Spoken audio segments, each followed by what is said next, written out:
To start off, the work I'm currently doing is I'm the coordinator with the Gateway Mental Health Project. It's based in Rathmines, Dublin. It's a community-based and member-led project for people with self-experience of mental health distress or illness, and basically taking collective approaches to enable people to improve their health, maximize their opportunities, but also a key kind of principle for us is to inform change, including national policy. So that's the Gateway Project, predominantly over. So I think I was part of the first cohort of the masters, the first masters course that took place. So I graduated 11 years ago. And since that time, I've been very fortunate with the jobs that I've had. I've worked predominantly in mental health because that's really what drives me in trying to affect and be part of the change that needs to happen in mental health services, the system in society. But also worked with in the area of disability, and working with people that be disabled and disabled by society and the state, to make their community, their area more inclusive and accessible.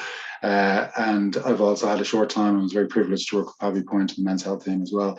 So I've had incredible experiences working in my work life since graduating 11 years ago. But yeah, predominantly it's in the area of mental health that I'm interested in. As well as the work, I'd be involved with different networks as well.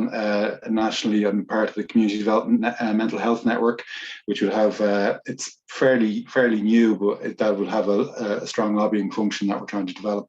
And I'm also part of MAD in Ireland, which is a website that should be launching soon to raise a critical awareness about mental health issues. So journey to and through the programme, well, I've mentioned mental health. So my lived experience is basically from a fairly young age. I had experience of mental health distress and serious mental health illness and diagnosis, and part of that experience, I suppose, became it was quite marginalising, whatever about the well-being aspect of it, actually how a community responded to it, how people that were close to me responded to it, how the state and attitudes were around that, actually I felt had a big impact on my well-being.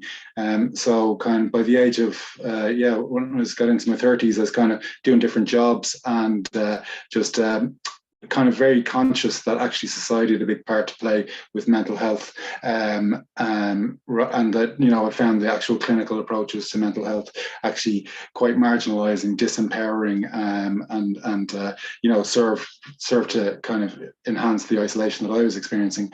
So I decided actually in 2009 to get involved with social work. I thought I wanted to help people, and actually on that course in Maynooth in 2009, Ona McCardle, a community development lecturer with Maynooth, came and did a lecture to the social work students and was asking about community. What is community? That triggered something in me because I didn't feel like part of a community.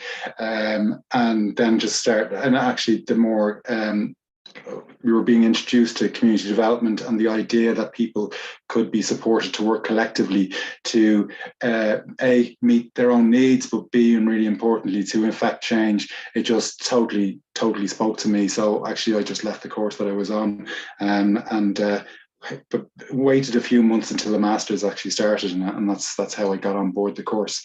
And then through the course, both Megan and Mairead mentioned the challenges and kind of like really in terms of your value set.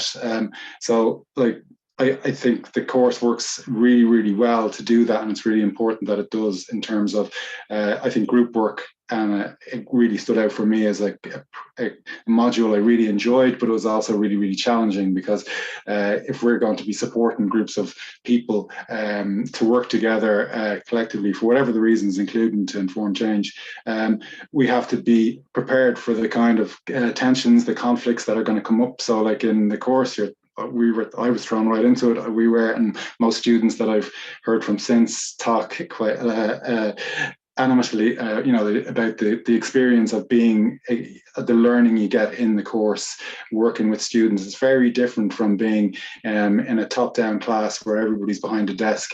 You're really learning from and with the students as well as the process on the course. So that's one standout thing for me. The placements were hugely important as well. I ended up with Peter Hussey in Crooked House, a youth theatre project. So like, it's just really, really interesting in terms of, I suppose one thing I try and get across is, like, I was coming in to do community work, but I think being open to, like, if you're coming in to do youth work or community work, being open to the other possibilities, because you just don't know what will open up for you. But youth, like, just seeing how youth work could inform the non-formal approaches to inform the likes of sexual health for young people, emotional health, to be able to explore bullying through drama was just really, like, amazing, and I've carried that through to my work, and have used that since, because I learned to become a drama facilitator through that. And then I ended up in a mental health a student placement with the project now that I'm coordinating. I just started back there about 3 months ago, so it's come full circle for me. So that was huge part of my learning was on the placement. So I think really what you're getting from in Maynooth is learning with the students and from the students. It's quite challenging, like, it's very different course from other courses that I've been on, and I've been on a few, but in terms of, if you think about third level normally, and I'd include myself in this, I didn't come from what I call a disadvantaged background, and most students would be coming from not a disadvantaged background, quite middle class. Whereas in this course, you're getting people coming from all kinds of marginalised backgrounds, so you really have time over the 2 years or 3 years to check your own isms, because we've all been brought up with different, we've been cultured with different biases, and that's a challenge I have to check. And then I think really importantly as well, the lecturers, they're not just reading off a book. It's not just academically that they're talking to you. They walk the walk. They probably still do, in terms of being practitioners as well as lecturers. So that's really important. So I think, I don't know if I'd say anything else now at this stage. I'm conscious of time as well. So I just can't recommend the course enough. I'd echo what Mairead said. The course is the best thing I've done in terms of growth and development as a person as well as a professional. And it was also the hardest, most challenging. But if you like a challenge, you're in the right place.